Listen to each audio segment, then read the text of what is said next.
In the summer of 1988, a transgender woman vanished from Lexington, Kentucky after a prostitution charge was dropped. Her remains were discovered months later in Florida. She became Julie Doe, a nameless victim. Decades passed before DNA testing and forensic work revealed her true identity. On September 25, 1988, a man searching for lumber made a grim discovery off County Road 474, near the border of Lake and Polk counties in Florida.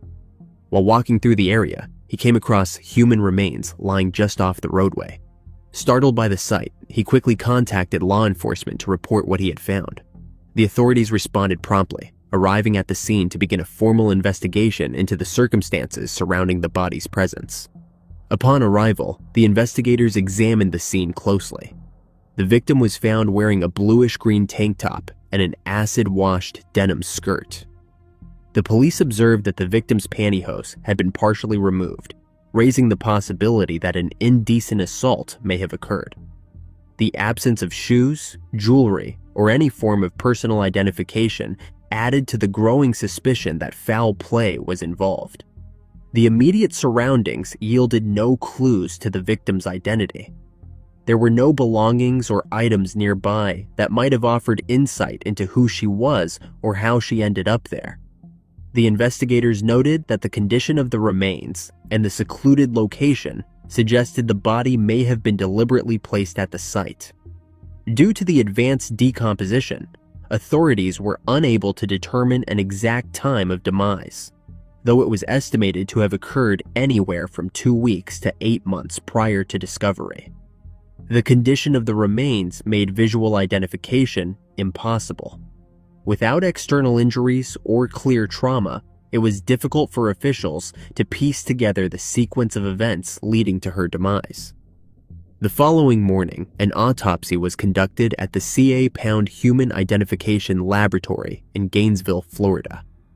Experts hoped the examination would reveal more definitive answers about the cause of demise and perhaps yield clues to the victim's identity.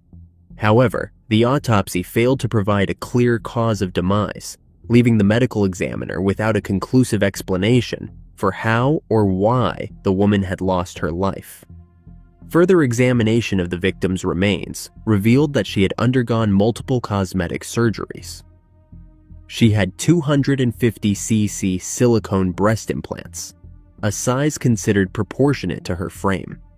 The investigators suggested the procedure could have taken place in major metropolitan areas known for plastic surgery practices, such as Atlanta, Miami, New Orleans, New York City, or various locations in California. These implants, which had been discontinued around 1983, led experts to estimate that the surgery was performed around 1984. In addition to breast augmentation, the victim also appeared to have undergone rhinoplasty. This surgical alteration to the nose may have been cosmetic or a corrective procedure related to a previous nasal injury. These surgeries further pointed to the victim's efforts to affirm her gender identity through medical transition, which was considerably less common and far more stigmatized in the 1980s than it is today.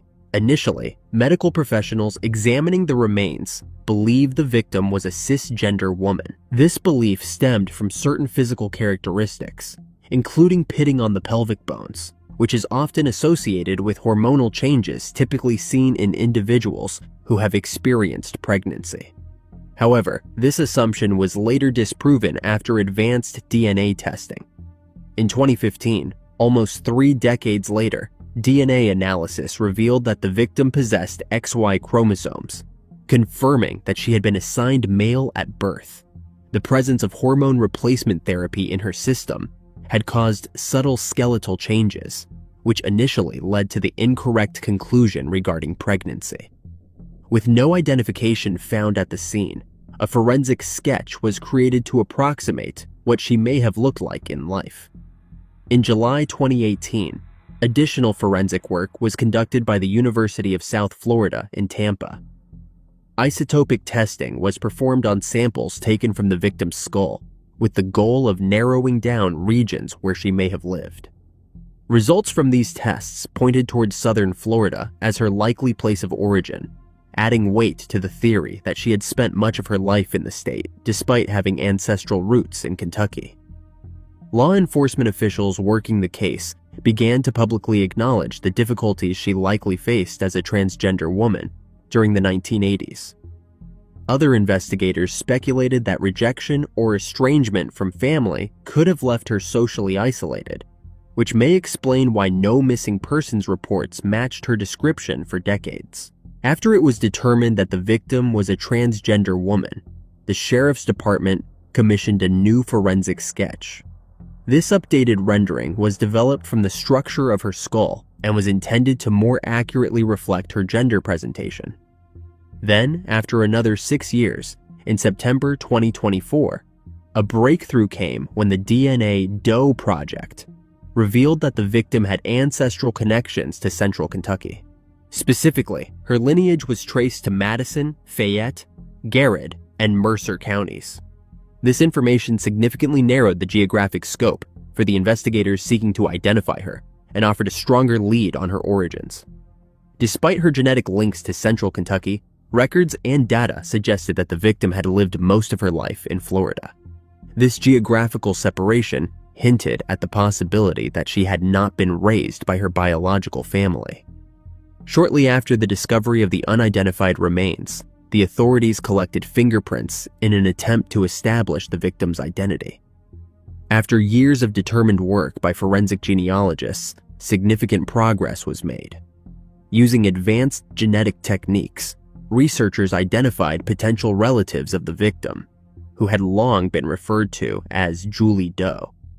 The Lake County Sheriff's Office reached out to these individuals, and, after gathering more information, DNA samples were submitted for comparison. On March 10, 2025, the long-standing mystery was finally resolved when the remains were officially identified as those of Pamela Leigh Walton. Pamela was born on May 13, 1963, in the state of Kentucky. Assigned male at birth, she was put up for adoption at the age of 5. After being adopted, her name was legally changed to Leigh Allen Walton. As an adult, Leigh transitioned and began living as Pamela Leigh Walton. She identified as a transgender woman. Pamela's early life and background were marked by numerous challenges, particularly those linked to her gender identity. She experienced ridicule and exclusion, including derogatory references made in her high school yearbooks. A particularly haunting detail from her past included a pre-carved headstone that still bore her former name, symbolizing both a rejection of her chosen identity and a painful reminder of the discrimination she endured. In the mid-1980s, Pamela became estranged from her adoptive family following a dispute involving a theft from a family member. This falling out appeared to deepen the divide between her and the people who had once taken her in. Around July 6, 1988, Pamela was arrested in Lexington, Kentucky on a single charge of prostitution.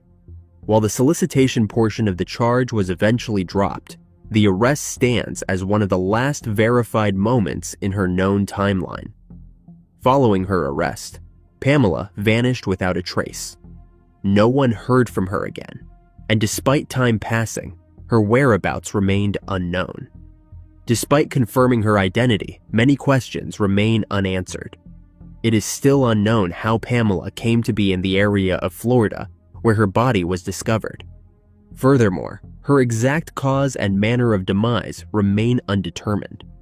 The Lake County Sheriff's Office has stated that efforts are ongoing to gather more information about the circumstances that led to Pamela's demise, as the investigators continue seeking answers to complete the story of her life and final days. In March 1979, a woman joined her co-workers for a casual dinner in Washington, D.C. But the next day, her body was found. A discarded plastic fork would reveal the identity of her perpetrator, uncovering a chilling secret that had been buried for over 4 decades. Kathryn Donohue was born in 1948 in Allentown, Pennsylvania, where she spent her early years before relocating to the Washington, D.C. area. Described by her family as an outgoing young lady, Kathryn was affectionately known as Kathy. The move was work-related, marking the beginning of her adult life in a new environment. She found employment as a secretary and settled in Arlington, Virginia, just across the river from the capital. On the night of March 2, 1979, 31-year-old Kathryn joined a group of colleagues for dinner, a casual outing that fit comfortably into the rhythm of her normal routine. It was not a special occasion or an unusual event, just a gathering among coworkers after a day at work. Nothing about that night suggested anything out of the ordinary. The following day, on March 3rd, a grim discovery was made by a local resident in Glenarden, Maryland. While going about their day, the individual stumbled upon a body lying in a parking lot behind a building located on Martin Luther King Jr. Highway. Disturbed by the sight, they immediately contacted the police, prompting a swift response from law enforcement. Upon arrival, the authorities quickly identified the victim as Kathryn Donohue.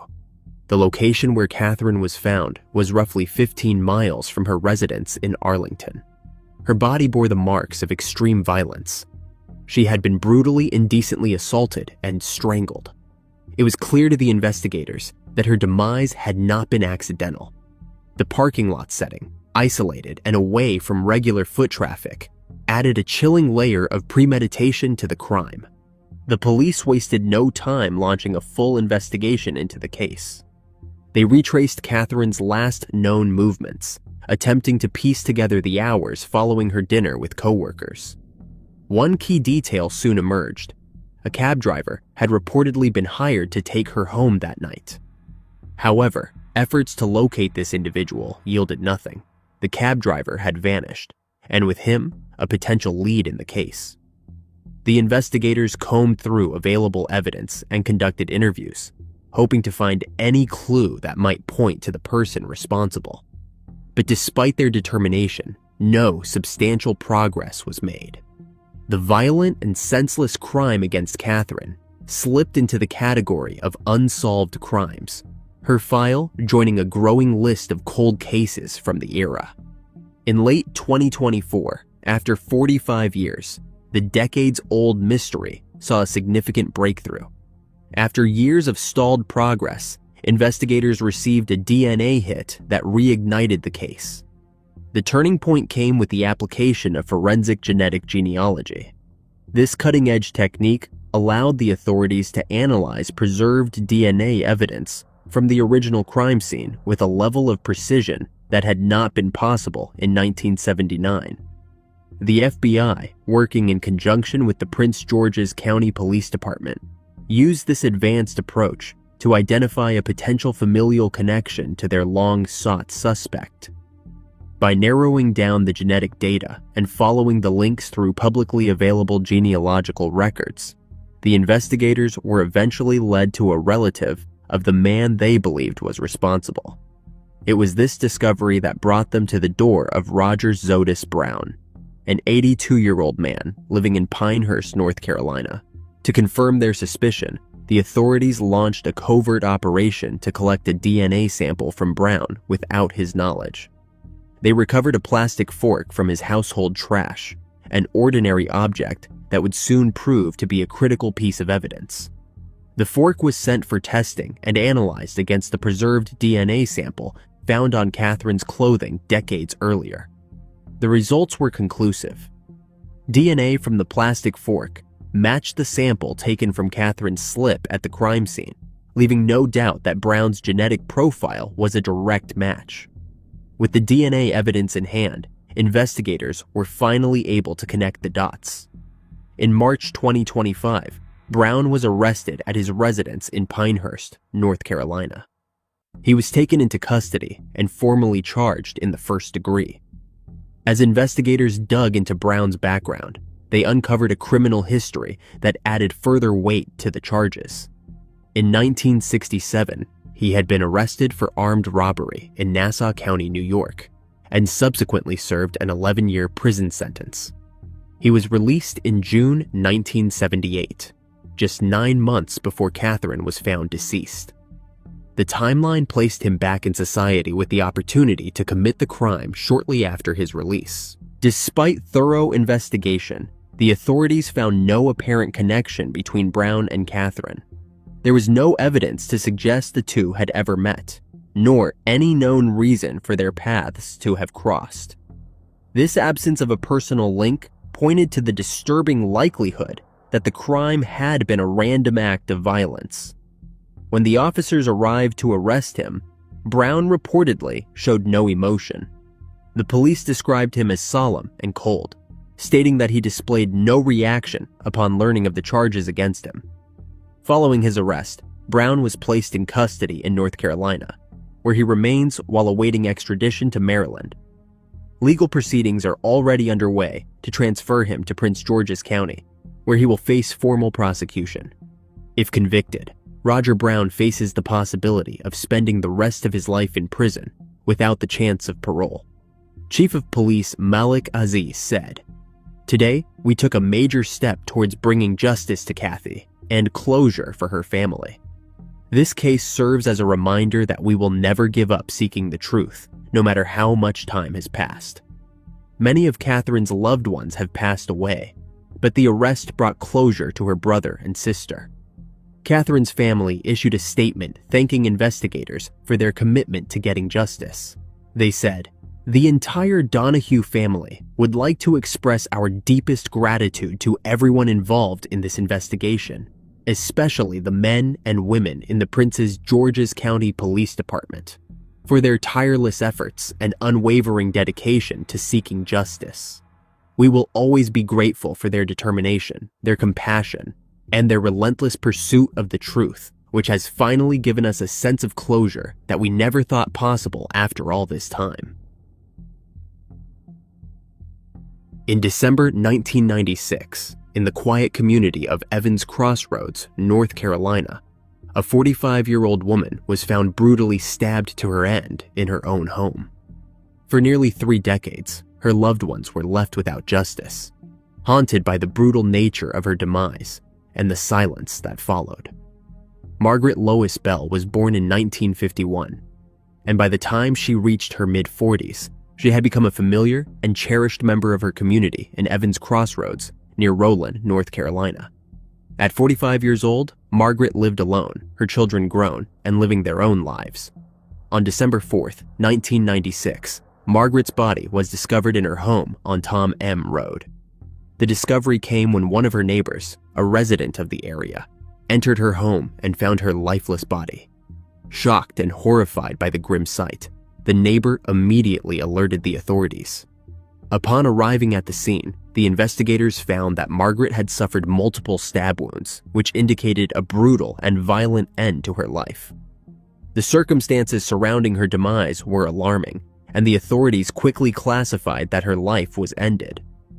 Given the brutality of the attack, the police were eager to determine what had happened to Margaret and who might be responsible.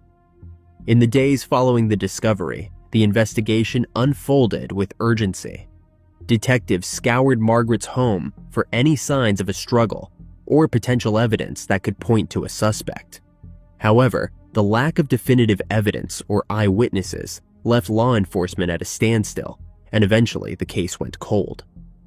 Family and friends of Margaret struggled to understand why anyone would want to harm her, as there had been no prior signs of danger or conflict in her life. A significant breakthrough finally emerged in the long-dormant investigation after 25 years. In April 2021, investigators executed a search warrant and successfully obtained a DNA sample from a man named Kenneth Delton Locklear. The decision to pursue DNA from Locklear was not arbitrary. It was based on the careful re-examination of past leads that had once gone cold. By early 2024, the Robeson County Sheriff's Office Cold Case Investigative Unit intensified their efforts by reviewing preserved evidence from the original crime scene. Recognizing the potential in modern forensic methods, the investigators submitted critical items for reanalysis. The results proved to be pivotal. Not only did the DNA evidence match, but additional leads reinforced Locklear's connection to the case. He was not a stranger to Margaret, He was her former son-in-law. The connection between Margaret and Locklear brought new clarity to the case and raised painful questions for those who had once considered him part of their family. Authorities began to reconstruct the timeline and dynamics of Locklear's relationship with Margaret, searching for a motive that could explain such a brutal act. Although he had been part of her life in the past through marriage, nothing had previously indicated that he posed a threat. His name had surfaced during early stages of the investigation, but without evidence, no charges had been filed. In February 2025, Locklear was officially arrested and charged in the first degree. After nearly 3 decades of unanswered questions and silent grief, the Robeson County Sheriff's Office announced the arrest, bringing long-awaited relief to Margaret's family and the broader Evans Crossroads community. Alice Bell spoke during the news conference and thanked the sheriff's office for their hard work. She said, "Margaret Lois Bell's story does not end with tragedy. It ends with justice. And today, we take one step closer to that reality." Robeson County Sheriff Bernice Wilkins said, "We have been successful in breathing new life into other cold cases, to include this one over the last few years. As technology and science continue to evolve, cases such as this have a better chance of being solved.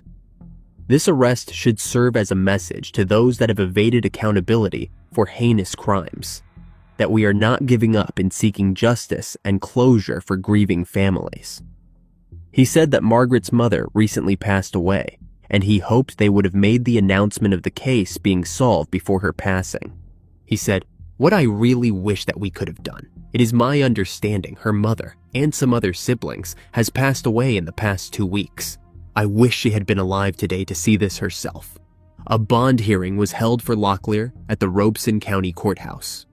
A judge appointed a public defender for Locklear, but denied his bond. Margaret's son, Eric Dial, reflecting on the pain his family had carried for so many years, spoke from the heart. He said, "Out of 28 years waiting, just searching, but it has been a burden off our hearts. Right now, she is in heaven. She is in heaven rejoicing." On April 18th, it was announced that Locklear passed away at the jail. The cause of demise must still be confirmed. In March 1992, a 19-year-old man left his quiet suburban life in Falls Church, Virginia, and stepped into the heart of Washington, D.C., never to return. Ricardo Burbano was born in 1973.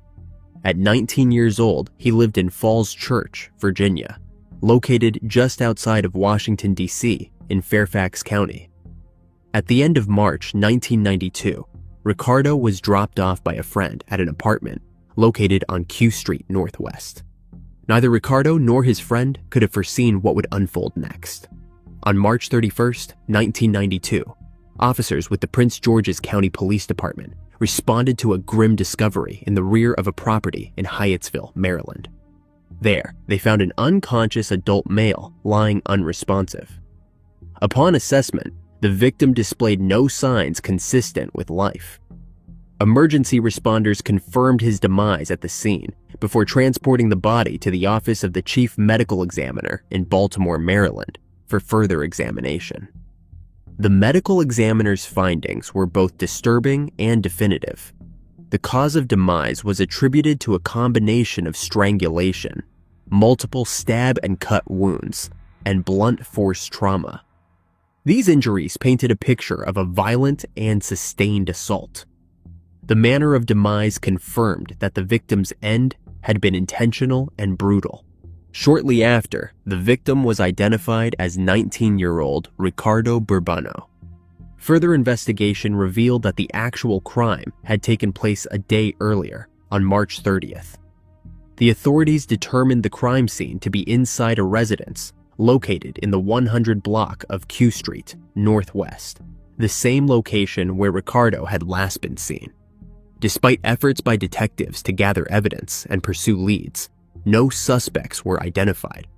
With no significant breakthroughs and no one held accountable, the investigation eventually went cold. On August 24th, 2022, after 3 decades of silence, a major development emerged in the cold case. Members of the Metropolitan Police Department's cold case unit identified a suspect. Following their investigation, an arrest warrant was issued for 47-year-old Ron Wright, a resident of Wimauma, Florida. On October 20th, Wright was extradited to Washington, D.C., where he faced first-degree charges. Blood found on a carpet in Wright's living room in 1992 had been positively identified as Ricardo's.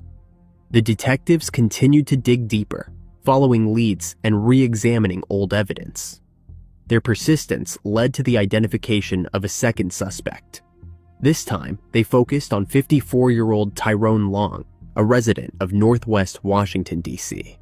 The connection between Long and the events of March 1992 soon became the next focal point of their revived investigation. On April 1st, 2025, under a D.C. Superior Court grand jury indictment, members of the United States Marshals located and arrested 54-year-old Long. Long was taken into custody without incident, marking the end of a long search.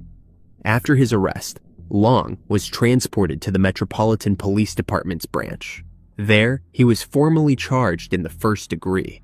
The arrests of both Ron Wright and Tyrone Long breathed new life into a case that had once gone cold.